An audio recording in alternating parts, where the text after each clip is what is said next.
దేశంలో ఒక పల్లెకారి ఉండేవాడు. చేపల వేట కలిసి వచ్చి అతను చాలా డబ్బును కూడబెట్టాడు. కానీ ఎవరు అనుభవించను అతనికి పిల్లాపీచు లేరు. ఒకనాడు పల్లెవాడు సముద్రం మీదికి వెళ్ళి ఉన్న సమయంలో ఒక వృద్ధురాలు వాళ్ళ ఇంటికి వచ్చి అతని భార్యతో బోలెడంత ఆస్తి సంపాదించుకున్నారు, పిల్లలు లేకపోయాక ఏం లాభం అని అన్నది.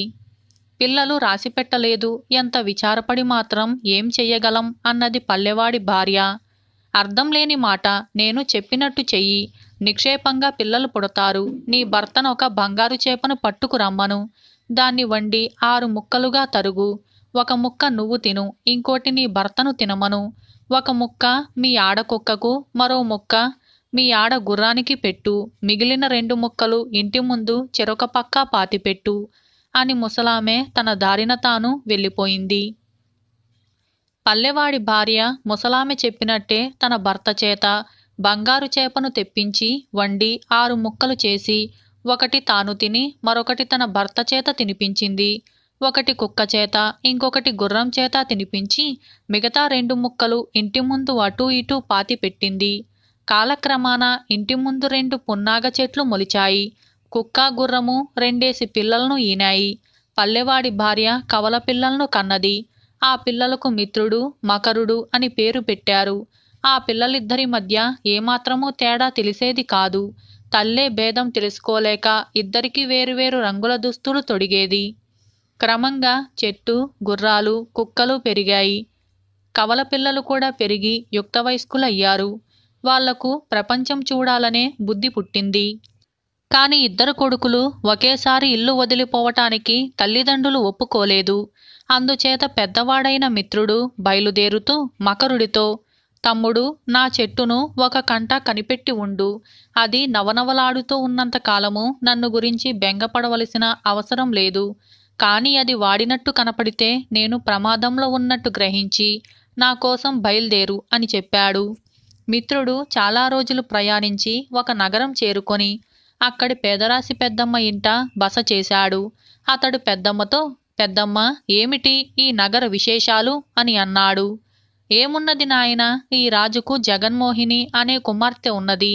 దాన్ని పెళ్లాడతామని ఎందరు వచ్చారో అందర్నీ రాజు కొరత వేయించాడు అన్నది పెద్దమ్మ.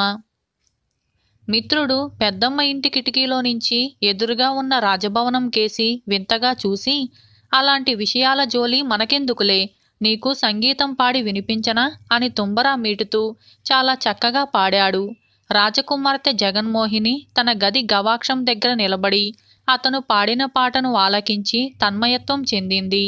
పాట పూర్తి కాగానే ఆమె తన నౌకర్ను పిలిచి, పేదరాశి పెద్దమ్మ ఇంట ఎవరో పాడుతున్నారు, నేను రమ్మన్నానని ఒకసారి ఆ మనిషిని పిలుచుకురా అని అన్నది. రాజకుమార్తె పిలిచిందనేసరికి మిత్రుడు భవనానికి వెళ్ళాడు.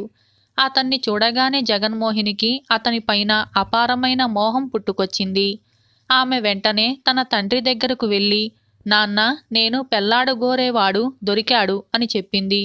ఏడి, వాణ్ణి నా దగ్గరికి పంపించు అన్నాడు రాజు. రాజు సమక్షానికి మిత్రుడు వెళ్ళాడు. నా కుమార్తె నిన్ను పెళ్లాడగోరుతుంది, కాని నువ్వు ఆమెకు తగినవాడివో కాడో నాకెలా తెలుస్తుంది? నేను చెప్పేది చెయ్యి, అలా చెయ్యలేని పక్షంలో నిన్ను కొరత వేయిస్తాను అన్నాడు రాజు. నాకంత గండెగత్తెరేమొచ్చింది, నేను మీ అమ్మాయిని పెళ్లాడతానని కోరలేదే అన్నాడు మిత్రుడు. ఏమన్నావురా కుక్క, రాజకుమార్తె అంటే అంత అలుసుగా ఉన్నదా? ఎవడ్రా అక్కడ, ఈ త్రాష్టుణ్ణి తీసుకొని పోయి కొరత వేయండి అని రాజు కేకలు పెట్టాడు. వద్దు వద్దు, మీరు చెప్పినట్టే చేస్తాను, ఇంతకు నన్ను ఏం చేయమన్నారు అన్నాడు మిత్రుడు. రాజు కాస్త శాంతించి మిత్రుణ్ణి ఒక మైదానానికి తీసుకొని పోయి అక్కడున్న ఒక బ్రహ్మాండమైన కొయ్య దిమ్మను చూపి, రేపు ఉదయం ఒక్క వేటున నీ కత్తితో ఈ దిమ్మను 2గా నరకాలి. నరికావా నా కూతుర్ని పెళ్లాడతావు, నరకలేకపోయావా కొరతబడతావు అని అన్నాడు. మిత్రుడు పేదరాశి పెద్దమ్మ ఇంటికి తిరిగి వెళ్ళాడు. ఏం నాయనా అలా ఉన్నావు అని పెద్దమ్మ అడిగితే, మనసు కలతగా ఉన్నదని మిత్రుడు చెప్పాడు. అతని పాట విందామని జగన్మోహిని గవాక్షం వద్ద చాలాసేపు నిలబడి చివరకు తానే పెద్దమ్మ ఇంటికి బయలుదేరి వచ్చి మిత్రునితో, ఈ రాత్రి పాడటం లేదేం అని అడిగింది. నీ మూలాన నేను రేపు కొరత పడబోతున్నాను. ఇంకా పాడేదేమిటి అన్నాడు మిత్రుడు. అతను జరిగిందంతా ఆమెతో చెప్పాడు. ఆమె తన తల వెంట్రుక ఒకటి తీసి అతనికిచ్చి, నీ కత్తికి దీన్ని చుట్టి ఒక్క పెట్టు పెట్టావంటే దిమ్మ రెండుగా తెగిపోతుంది అని అన్నది. మిత్రుడు పాట పాడి ఆమెను సంతోషపెట్టి పంపాడు. అతని పైన ఆమెకు గల మోహం రెట్టింపయింది. మర్నాడు తెల్లవారుతూనే మిత్రుడు మైదానానికి వెళ్ళి తన కత్తికి జగన్మోహిని తల వెంట్రుక చుట్టి దానితో దిమ్మను బలంగా ఒక దెబ్బ కొట్టాడు. దిమ్మ రెండుగా తెగిపోయింది. రాజు అది చూసి, బాగుంది, నీకింకొక పని చెబుతాను. నువ్వు నీ గుర్రం మీద ఎక్కి 2 చేతులతోనూ 2 పాత్రలు పట్టుకొని వాటి నిండా నీరు పోసి 3 గంటల పాటు దౌడు సవారీ చెయ్యాలి. పాత్రల్లో నీరు ఒక్క చుక్క చిందినా నిన్ను కొరత వేయిస్తాను అని అన్నాడు. మిత్రుడు జగన్మోహిని వద్దకు వెళ్ళి, నువ్వు నాకెంత బెడద తెచ్చిపెట్టావో చూడు. నన్ను రాజుగారు అసాధ్యమైన పనులన్నీ చెయ్యమంటున్నాడు అని జరిగిన సంగతి ఆమెతో చెప్పాడు. జగన్మోహిని అతనికి తన చెవిపోగులు 2 ఇస్తూ, నీ ప్రాణం కాపాడటానికి నేను లేనా? నువ్వు నాకు ప్రాణం కన్నా ఎక్కువైన వాడివి కదా. ఈ 2 పోగులను 2 పాత్రల్లోనూ వేసి నీరు పోసావంటే ఆ నీరు అలాగే గడ్డకట్టుకుపోతుంది. నువ్వు ఎంత సవారీ అయినా చెయ్యిగాక ఆ నీరు కావాలన్నా తొనకదు అని అన్నది. మిత్రుడు ఆ చెవిపోగుల సహాయంతో నీటి పాత్రలు చేతపట్టుకొని ఒక్క చుక్క నీరైనా చిందకుండా 3 గంటల పాటు గుర్రం మీద సవారీ అయి వచ్చాడు. బాగానే ఉంది. ఇంకొక చిన్న ఆఖరు పరీక్ష. రేపు నువ్వొక మనిషితో కుస్తీ పట్టాలి. ఆ మనిషిని నువ్వు ఎత్తి కింద పడేయవలసిందే. అప్పుడు కానీ నా కూతుర్ని పెళ్లాడతావు, లేదా కొరత ఉండనే ఉన్నది అన్నాడు రాజు. ఆ రోజు రాత్రి మిత్రుడు మంచి సరదాలో ఉన్నాడు. అతను తంబురా తీసుకొని చాలాసేపు మహా ఆనందంగా పాడాడు. జగన్మోహిని అతని వద్దకు వచ్చి, ఇవాళ చాలా నిర్విచారంగా ఉన్నట్టున్నావే అని అన్నది. అవును, రేపు ఎవడితోనో కుస్తీ పట్టమని అన్నారు. వాడు నాలాంటి వాడే కదా, అందుచేత నాకేమీ భయం లేదు అన్నాడు మిత్రుడు నవ్వుతూ. జగన్మోహిని మాత్రం ఆ మాట విని చాలా ఆందోళన పడి, ఇదే అన్నింటికన్నా ప్రమాదమైనది. రేపు నువ్వు కుస్తీ పట్టబోయేది నాతోనే. నాకేదో తాగటానికి ఇస్తారు. దాంతో నా దేహం పర్వతంలాగా పెరిగిపోయి భయంకరంగా తయారవుతుంది. నువ్వు ఆ ఆకారాన్ని చూస్తూనే దడుచుకుంటావు. ఆ ఆకారం తన చేతులతో నిన్ను పిండి పిండి చేయగలదు. చూడు, ఈ మంత్రజలం తీసుకో. రేపు నేను నిన్ను సమీపించగానే ఈ నీరు నా ముఖాన చల్లు. అప్పుడు నేను స్పృహ తప్పినట్లుగా అవుతాను. నువ్వు నన్ను ఎత్తి కింద పడేయగలుగుతావు అని అన్నది. మిత్రుడు ఆమె ఇచ్చిన మంత్రజలం గల బుడిచెంబు తీసుకొని మర్నాడు ఉదయం కుస్తీలు జరిగే గోదా వద్దకు వెళ్ళాడు. అక్కడికి అతనితో కుస్తీ పట్టటానికి 10 అడుగుల ఎత్తుగల భూతం లాంటి వాడు వచ్చాడు. ఆ మహాభూతం తనను సమీపించగానే మిత్రుడు తన వద్ద ఉన్న మంత్రజలాన్ని వాడి ముఖాన చల్లాడు. వెంటనే ఆ ఆకారం నీరసపడిపోయినట్టుగా అయింది. మిత్రుడు వాడి నడుము పట్టి ఎత్తి నేలకేసి కొట్టాడు. షబాష్, నా కూతుర్ని నీకిచ్చి పెళ్లి చేస్తాను. రేపే ముహూర్తం అని అన్నాడు రాజు. అయితే జగన్మోహినిని పెళ్లాడాలన్న కోరిక మిత్రుడికి ఏ కోశానా లేదు. ఆనాటి అర్ధరాత్రి అతను పేదరాశి పెద్దమ్మకు చెప్పకుండా తన గుర్రాన్నెక్కి కుక్కను వెంట పెట్టుకొని రహస్యంగా ఆ నగరం నుంచి పారిపోయాడు. తెల్లవారేలోపున అతను మరొక రాజ్యం చేరుకున్నాడు. దాని రాజధాని సముద్ర తీరాన ఉంది. అతనక్కడ ఒక సత్రంలో బస చేశాడు. తెల్లవారి అతను సత్రం బయటికి వచ్చేసరికి ఒక గుంపు నెమ్మదిగా నడుచుకుంటూ సముద్ర తీరాన గల కొండ వద్దకు పోవటం అతనికి కనిపించింది. ఆ జనమంతా అక్కడ చేరి ఏం చేస్తారో చూద్దామని అతను తన గుర్రం ఎక్కి వాళ్లను అనుసరించి వెళ్ళాడు. ఆ గుంపు మధ్య అతనికొక రాజకుమార్తె కనిపించింది. ఆమె చేతులకొక బంగారు గొలుసు కట్టి ఉన్నది. ఆ గొలుసు పట్టుకొని ఆమెను నడిపించుకుంటూ వెళ్ళి ఆ మనుషులు కొండకు ఆమెను ఆ గొలుసులతోనే బంధించి అందరూ అక్కడి నుంచి వెళ్ళిపోయారు. రాజకుమార్తె దుఃఖించటం మిత్రుడు చూశాడు. అతను గుర్రం దిగి ఆమెను సమీపించాడు. ఆమె చాలా చక్కనిది. నువ్వెందుకు ఏడుస్తున్నావు అని అతను ఆమెను అడిగాడు. నేను చావబోతున్నాను. మా నగరం వాళ్ళు సముద్ర సర్పానికి ఏటా ఒక కన్యను బలి ఇస్తారు. ఈ ఏడు బలి కావటం నా వంతు. కాని నువ్వెందుకిక్కడున్నావు? త్వరగా వెళ్ళిపో. లేకపోతే నాకు పట్టే దుర్గతే నీకు పడుతుంది అన్నది రాజకుమార్తె.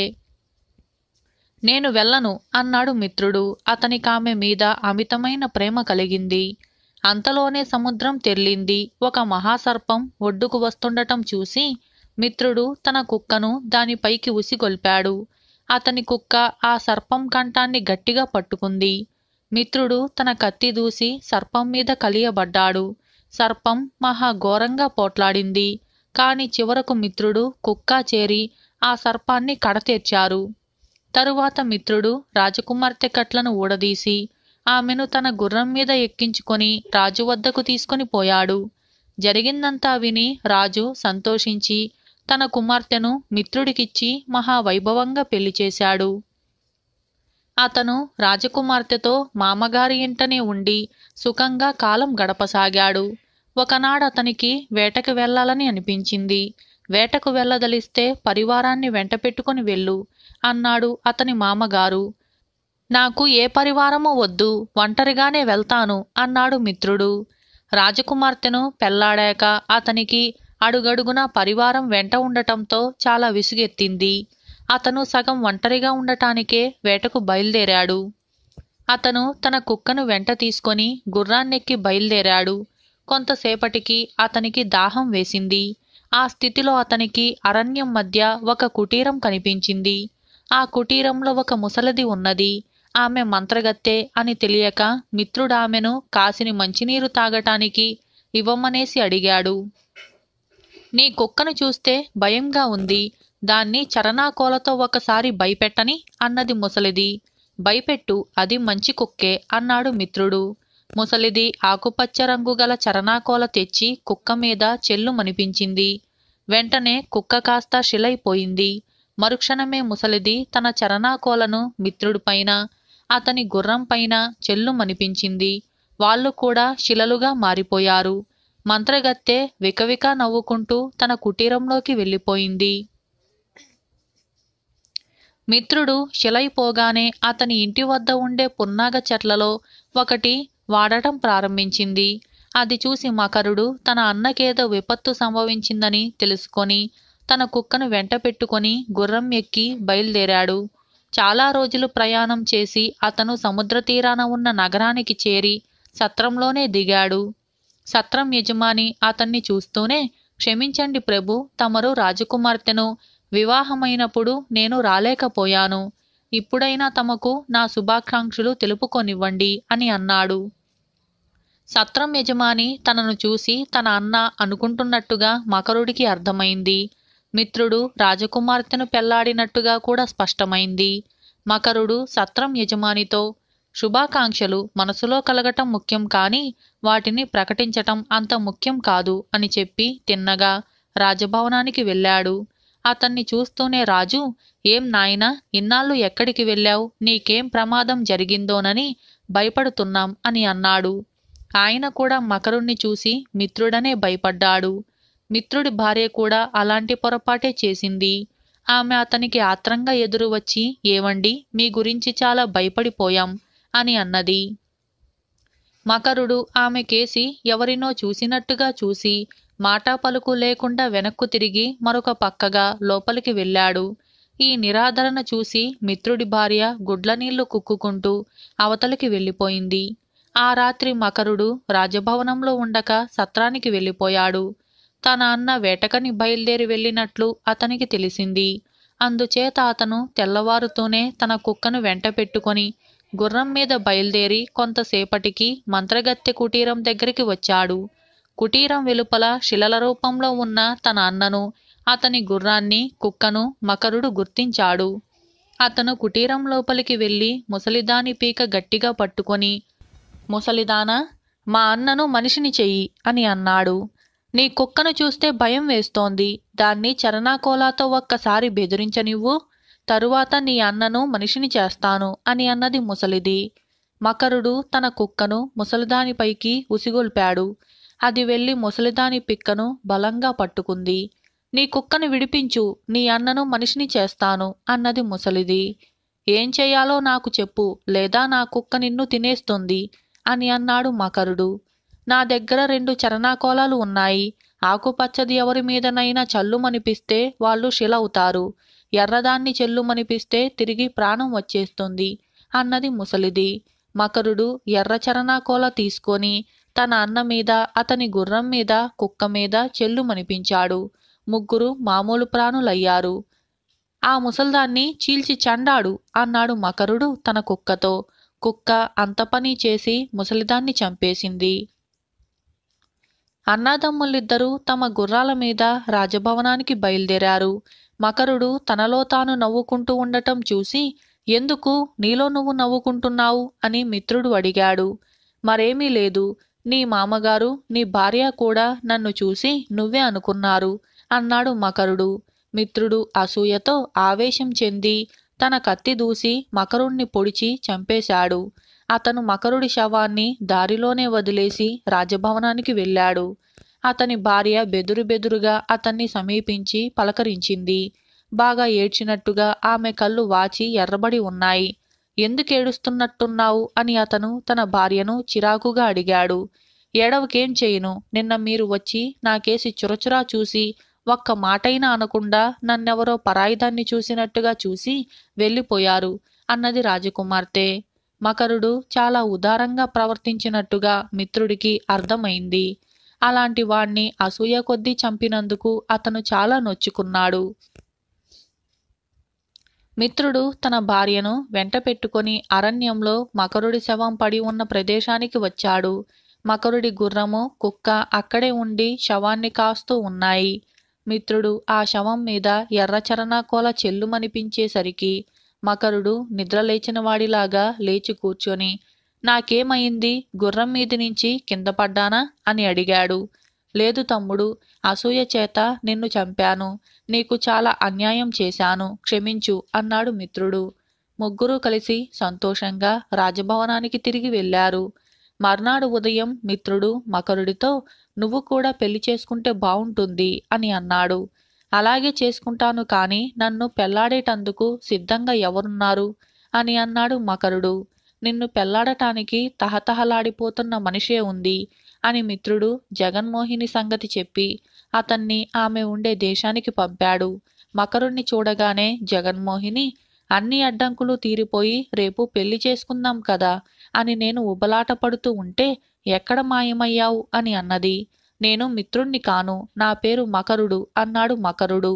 నేను నిన్ను చూసి మోహించాను, కానీ నీ పేరు చూసి కాదే అన్నది జగన్మోహిని. వారిద్దరికీ వివాహం ఘనంగా జరిగింది. ఈ విధంగా కవల పిల్లలు అనే ఈ కథ సమాప్తమైంది. ఈ కథను రాసిన వారు సి. మాధవరావు. ఉద్యోగ బాధ్యత. సిరిపురం సంస్థానంలో సలహాదారుడి పదవి ఒకటి ఖాళీ అయింది. గౌరాంగుడు, గంభీరుడు అనేవాళ్ళు జమీందారు దగ్గరకు వచ్చి ఆ ఉద్యోగం తమకు ఇవ్వవలసిందిగా కోరారు. జమీందారు ముందుగా గౌరాంగుణ్ణి తన కచేరీ గదికి తీసుకొని పోయి అప్పచెప్పిన విధులన్నీ ఒక్క పొరపాటైనా చేయకుండా నిర్వహించగల సమర్థత నీకున్నదా అని ప్రశ్నించాడు. ఈ ప్రశ్నకు గౌరాంగుడు, అయ్యా, 20 సంవత్సరాలుగా ఎందరో సంస్థానాధీశుల దగ్గర పనిచేసిన అనుభవం నాకున్నది. నా విధి నిర్వహణలో ఒక్క తప్పు జరగలేదు. నన్ను మెచ్చుకుంటూ వారందరూ ఇచ్చిన పత్రాలే అందుకు సాక్ష్యం అంటూ కొన్ని కాగితాలను జమీందారుకిచ్చాడు. జమీందారు వాటిని పక్కనే ఉన్న దివానుకు ఇచ్చి గంభీరుణ్ణి పిలిపించాడు. ఆయన గంభీరుణ్ణి, గౌరాంగుణ్ణి అడిగిన ప్రశ్నే అడిగాడు. దానికి గంభీరుడు, అయ్యా, ఒక్క పొరపాటైనా దొర్లకుండా అన్ని విధుల్ని నిర్వహించటం సాధ్యం కాని పని. అందువల్ల తమకు అలాంటి హామీ ఇవ్వలేను అని అన్నాడు.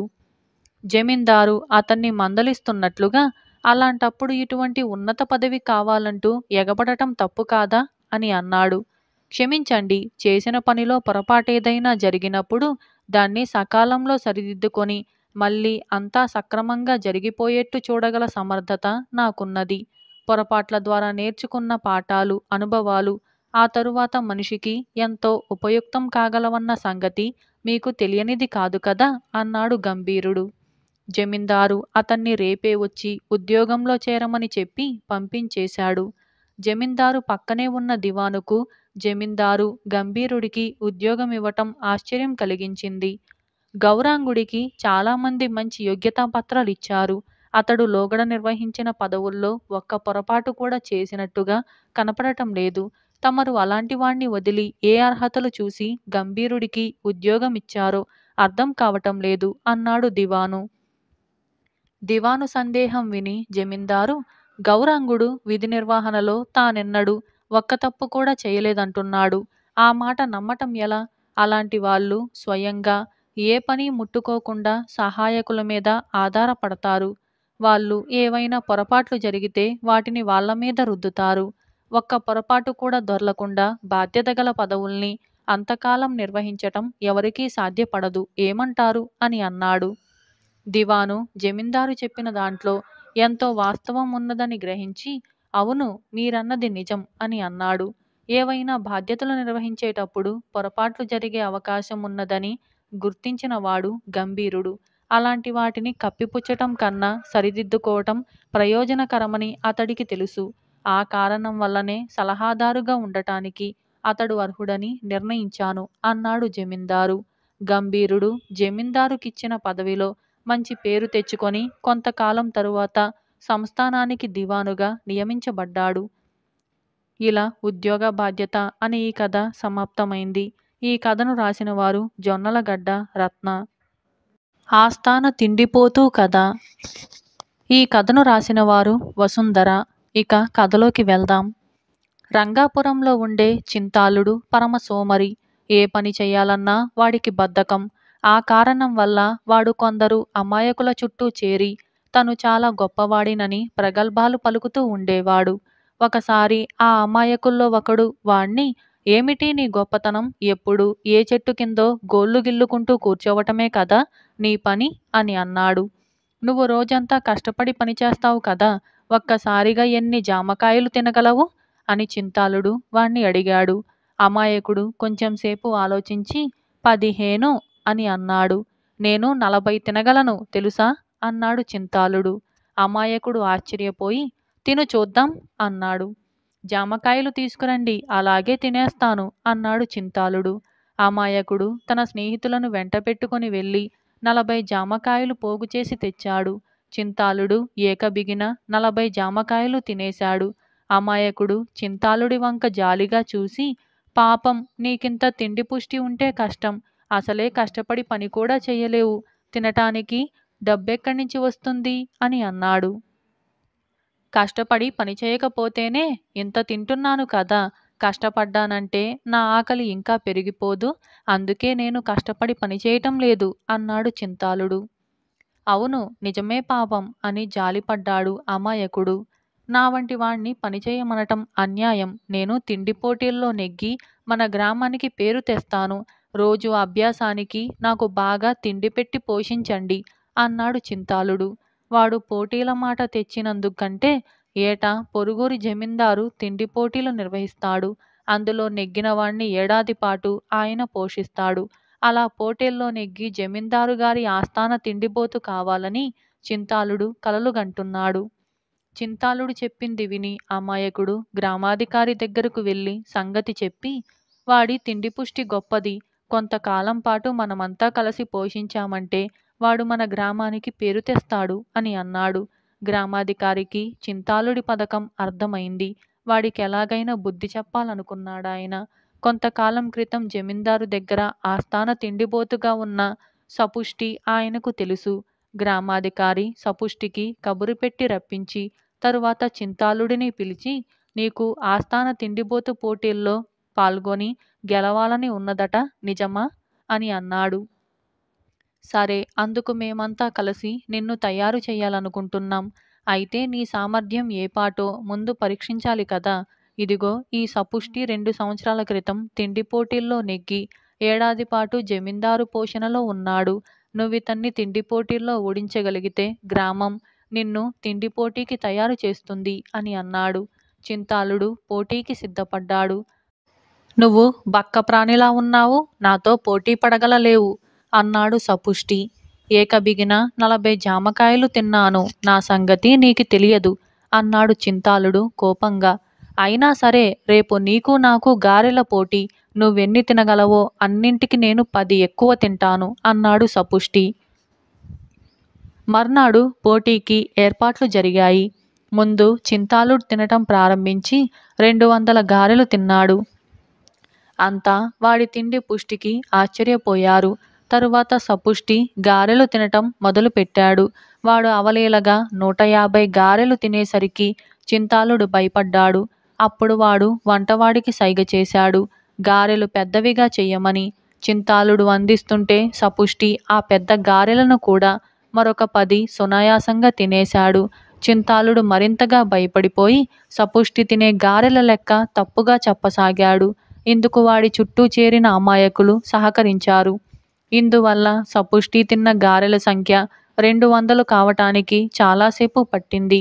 తనకు అపజయం తప్పదని చింతాలుడు గ్రహించాడు. అయినా వాడు పైకి ఎంతో బింకంగా, ఇంకా 10 గారెలు తింటే తప్ప నువ్వు పందెం గెలిచినట్టు కాదు అన్నాడు సపుష్టితో. సపుష్టి అందుకు ఒప్పుకున్నాడు. చింతాలుడు వాడి చేత 20 గారెలు తినిపించి కానీ 10 లెక్క పెట్టలేదు. మరి పందెం గెలిచానని ఒప్పుకుంటావా అన్నాడు సపుష్టి. అందరూ చూశారు కదా, ఇంకా ఇందులో నేను ఒప్పుకోవటానికి ఏముంది అన్నాడు చింతాలుడు దిగులుగా. ఏమీ లేదనుకో, ఈ పందెం గొడవ అయిపోతే తీరిగ్గా కూర్చొని ఇంకో 100 గారెలు తిందామనుకుంటున్నాను అన్నాడు సపుష్టి.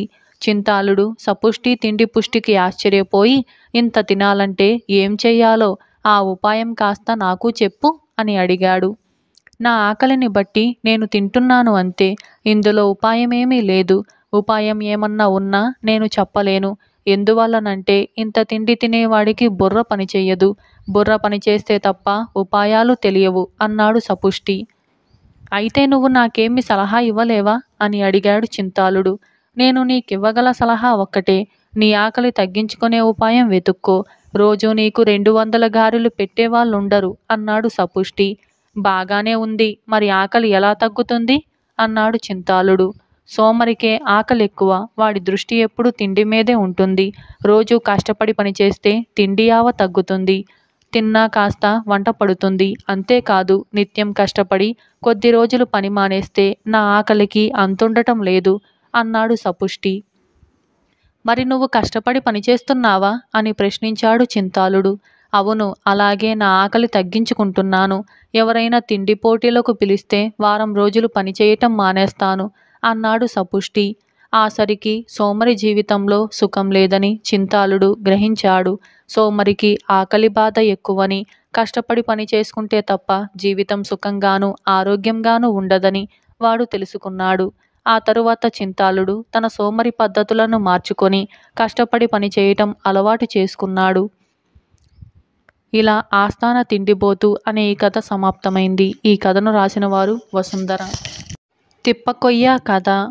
ఈ కథను రాసిన వారు జొన్నలగడ్డ శివపార్వతి. ఇక కథలోకి వెళ్దాం. పడమటి తీరాన కొండ ప్రాంతంలోని బదిరి గ్రామంలో ఒక పల్లెవాడు ఉండేవాడు. వాడు రోజు తన తెప్ప మీద సముద్రంలోకి వెళ్ళి చేపలు పట్టి జీవిస్తూ ఉండేవాడు. ఇలా ఉండగా వాడి తెప్ప కాస్త పగిలిపోయింది. ఇంకొక తెప్ప కొయ్య తయారు చేసుకుందామనే ఉద్దేశంతో మంచి దుంగను వెతుకుతూ ఒకనాటి సాయంకాలం కొండలలోకి బయలుదేరాడు. ఎంత దూరం వెళ్ళినా తిప్పకొయ్యకు పనికి వచ్చే దొంగ కనిపించనే లేదు. ఇంతలో ఆకాశాన మబ్బులు కమ్మి ఆ ప్రదేశమంతా చీకటి అయింది. అసలే తెలియని ప్రాంతం కావటం చేత వాడు ఇంటిదారి పట్టాడు. అయితే పల్లెవాడు ఆ చీకటిలో ఎక్కడో దారి తప్పి ఉండాలి. ఎందుచేతనంటే ఎంతసేపు నడిచినా కొండలే తప్ప సముద్రం కంటపడలేదు. చుట్టూ గాఢాంధకారం, కన్ను పొడుచుకున్నా కనిపించటం లేదు. చినుకు కూడా సాగింది. వానకు తడుస్తూ ఆకలికి మాడుతూ నేను తెల్లవార్లు ఈ కొండల మీద ఉండిపోవలసిందేనా అని వాడు విచారపడుతూ ఉండగా అంత దూరాన మినుకుమినుకుమని దీపం కాంతి కనపడింది. పల్లెవాడికి పోయే ప్రాణాలు తిరిగి వచ్చినట్లయింది. వాడు ఆ దీపం కనపడే దిక్కుగా చాలా దూరం నడిచి వెళ్ళి ఒక కుటీరాన్ని చేరుకున్నాడు. చాలాసేపు తలుపు తట్టినాక ఒక ముసలివాడు తలుపు తెరిచాడు. నేను దారి తప్పాను. ఈ రాత్రికి ఇంత తిండి పెట్టి ఇక్కడ పడుకోనిస్తావా తాత అన్నాడు పల్లెవాడు. లోపలికి రా, ఇక్కడికి 5-6 ఆమడల దూరంలో ఎక్కడా ఇల్లు లేదు అన్నాడు ముసలివాడు. లోపల ముసలాడి భార్య పలహారం తయారు చేస్తుంది.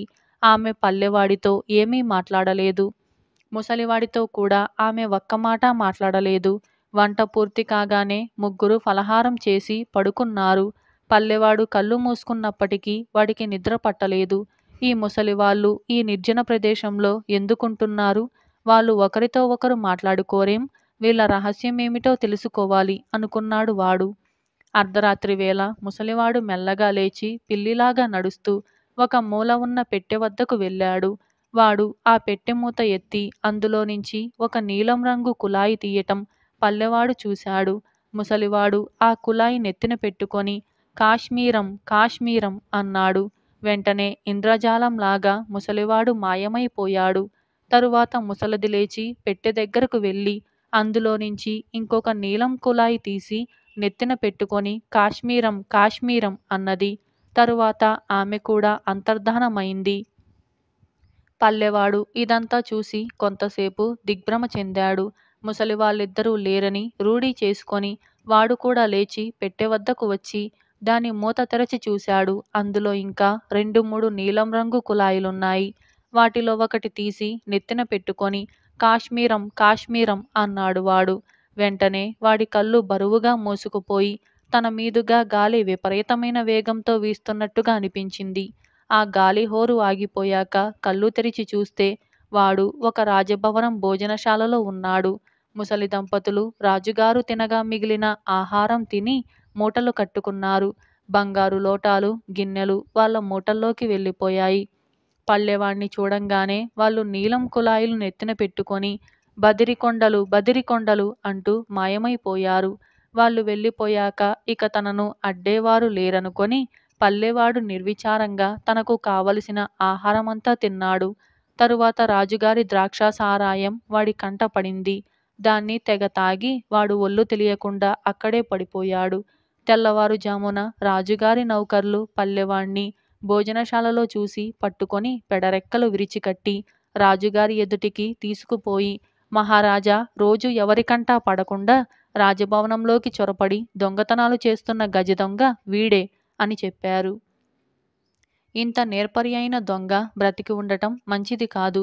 వీణ్ణి ఒక స్తంభానికి కట్టి చుట్టూ చితిపేర్చి అందులో వీణ్ణి సజీవంగా దహనం చేసేయండి అని రాజుగారు ఉత్తర్వులిచ్చాడు. పల్లెవాణ్ణి రచ్చబండ వద్దకు తీసుకుపోయారు. అక్కడ ఒక పెద్ద దూలం పాతి వాణ్ణి దానికి మూకులతో కట్టారు. తరువాత వాడి చుట్టూ నలచదరంగా చితిని పేర్చి దాన్ని 4 మూలలా అంటించారు. ఈ గజదొంగను చూడటానికి నగరంలోని ప్రజలు ఆబాలగోపాలము వచ్చారు. ఎందుకంటే రాజుగారి ఇంట రోజూ ప్రవేశించే దొంగను పట్టుకోవటానికి విశ్వప్రయత్నాలు జరిగాయి. రాజభవనం చుట్టూ రాక్షస భటులు దడిలాగా నిలబడినప్పటికీ దొంగ ఎవరికంటా పడకుండా లోపలికి రాను వచ్చాడు. మళ్ళీ బయటకు పోను పోయాడు.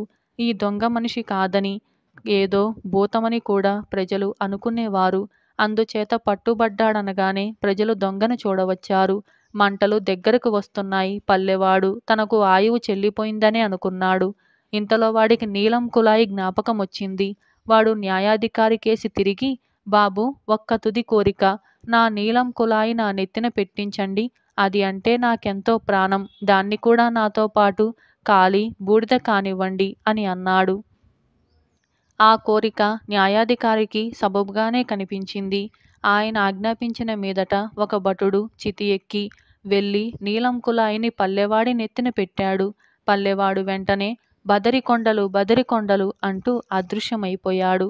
వాడితో పాటు వాణ్ణి కట్టిన దూలము, కట్టుతాళ్ళు కూడా మాయమయ్యాయి. ఈ గజదొంగ మనిషి కాదని ప్రజలు రూఢీ చేసుకున్నారు. పల్లెవాడు బదరికొండలు చేరుకున్నాడు. తన కట్లు విప్పటానికి ఎవరైనా దొరుకుతారేమోనని వాడు మెల్లగా తల ఎత్తి చూస్తే ఎదురుగా వస్తూ ఒక మనిషి కనిపించాడు. బాబాబు, నీకు పుణ్యం ఉంటుంది. ఈ కట్లు కాస్త విప్పు అన్నాడు వాడు ఆ మనిషితో. నువ్వు ఈ చోటుగాని చోట ఈ దూలానికెట్లా కట్టుబడ్డావు? ఇదేదో మంచి దేవదారు దుంగలాగుందే అన్నాడు ఆ మనిషి కట్లు విప్పుతూ. అవునవును, నాకు తెప్పకొయ్య కావలసి దీన్ని తెచ్చుకున్నాలే.